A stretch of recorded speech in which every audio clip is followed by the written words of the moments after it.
Secret Files. Your story they never knew existed.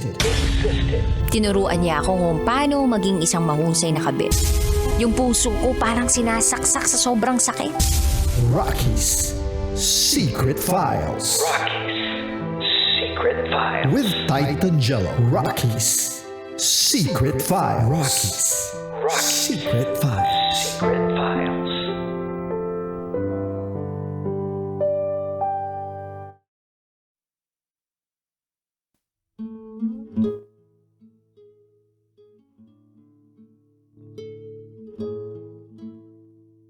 Mga kabisyo, sa oras natin ngayon na 10:26 PM sa buong Kapuluan, kayo pa rin po ay nakatutok sa 90.7 Love Radio. Kasama nyo pa rin po ang titindig sa mga pinaglalaban ninyo, DJ Titan Jello. Napakinggan nyo po ang kabuwang storya ng ating letter sender na si Iris. Si Iris na napamahal sa isang preso. At mismong kapwa preso pa ng kanyang asawa.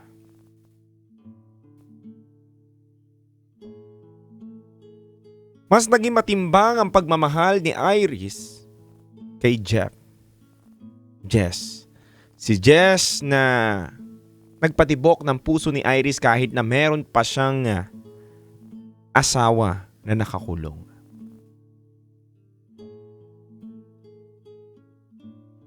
Mga kabisyo, nanghingi po ko sa inyo ng komento kanina at isa-isayin ko pong babasahin ang inyong mga komento.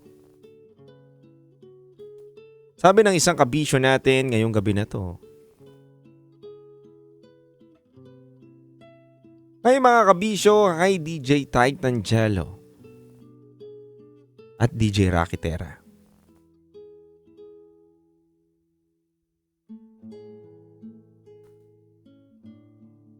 Gusto ko lang pong sabihin na Iris, ang selfish mo sobra. Parang handa mong iwanan ng asawa mo na para lang kay Jess. Sana lang hindi mo masira yung pamilya ni Jess dahil lang sa pag-ibig ninyo. Na talagang alam naman natin at malinaw na bawal ito. Sana man lang mahiya ka sa sarili mo.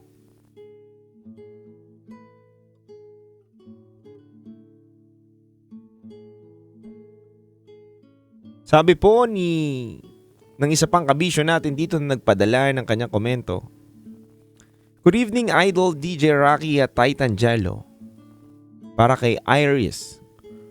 Wala naman kaming karapatan para husgahan ka sa mga bagay-bagay.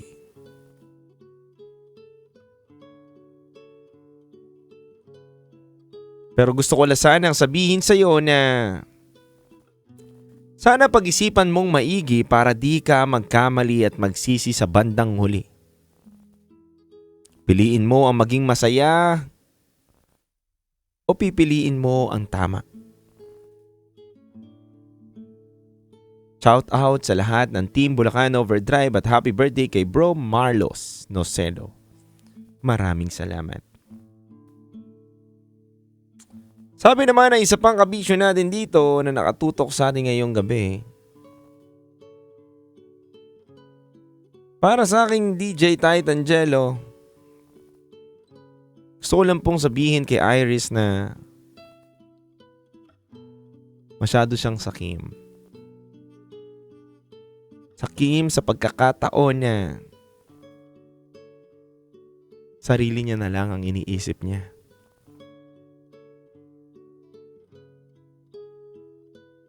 Alam niya na kailangan siya ng asawa niya pero mas pinili niya pang iwanan at maging masaya siya sa piling ng iba at masakit pa doon. Yung tao pinipili niya may asawa din. May pamilya din. Kaya paano magiging payapa ang lahat kung yung pinaglalaban niya naman na pagmamahal ay mali? Yun lamang po DJ Titan Jello at maraming salamat at shout out sa lahat po ng mga nakatutok ngayon sa 90.7 Love Radio at nakikinig po kami dito sa Pampanga. Maraming salamat!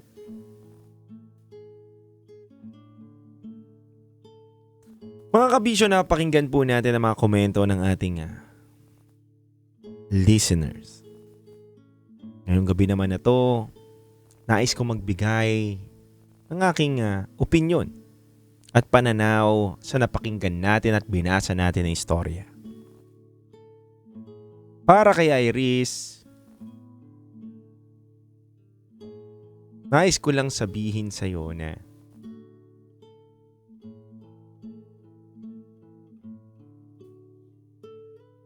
sa panahon na kailangan ka ng mister mo, sa panahon na kailangan mas maramdaman ng mister mo na may sumusuporta at nagmamahal sa kanya ng tunay,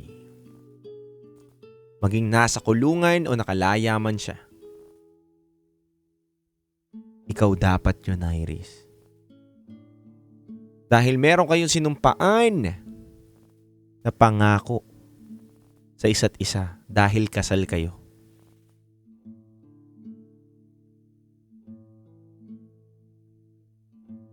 Nakakalungkot lang, Iris, dahil mas naisip mo na magmahal ng iba kaysa mahalin yung mismong asawa mo.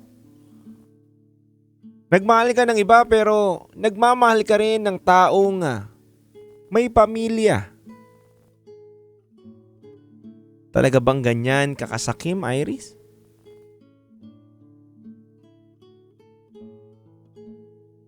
Talaga bang handa mong ipaglaban ang mali upang maging masaya ka kaysa piliin ang tama kahit na nahihirapan ka?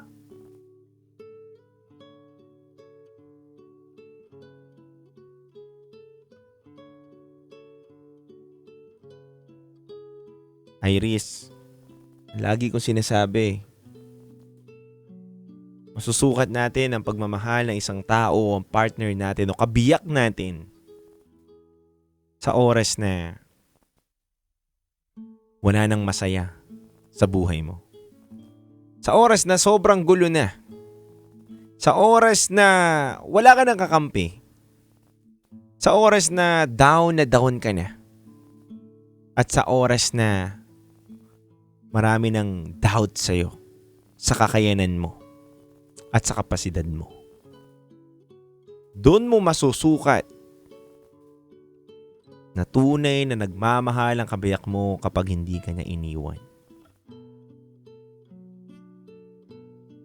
Sa kabila ng pinakapangit na version ng sarili mo, ay humanda, tumindig, at sumama pa rin siya sa'yo. Yan yung tunay na partner na nagmamahal sa'yo. Kaya mga kabisyo, piliin natin yung taong handa tayong samahan kahit saan. Handa tayong samahan kahit saan sa laban ng buhay natin. Maging masaya, malungkot o pinakamagulong kwento ng buhay mo, nandyan sila sa tabi mo. Dahil dun mo masasabi na mahal ka talaga ng taong minamahal mo. Kung sa pagkakataon na nasa pinakabagsak ka na moment sa buhay mo. Kaya mga kabisyo, sa mga gusto pong magpadala ng kanilang kwento, maaari po kayo magpadala sa aming Gmail account na raketera@gmail.com.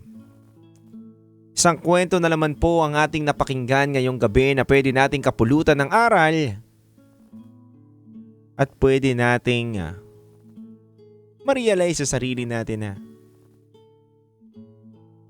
ang hirap pala talaga magmahal.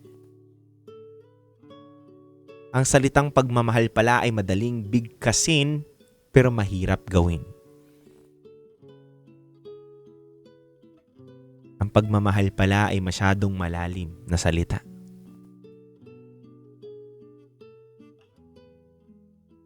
Kaya mga kabisyo, maaari na rin po kayong tumawag sa 0916-529-5595 dahil susunod na po sa ating programa ang ating Top Secret. Abangan ko po ang mga pagtawag ninyo upang mapakinggan ko ang pinaka-top secret ninyong kwento sa buhay ninyo. Muli, maaari po kayong tumawag sa Viber line namin na 0916-529-5595. Mga kabisyo, kayo po'y nakatutok sa 90.7 Love Radio. Kailangan pa bang i-memorize yan? Basic.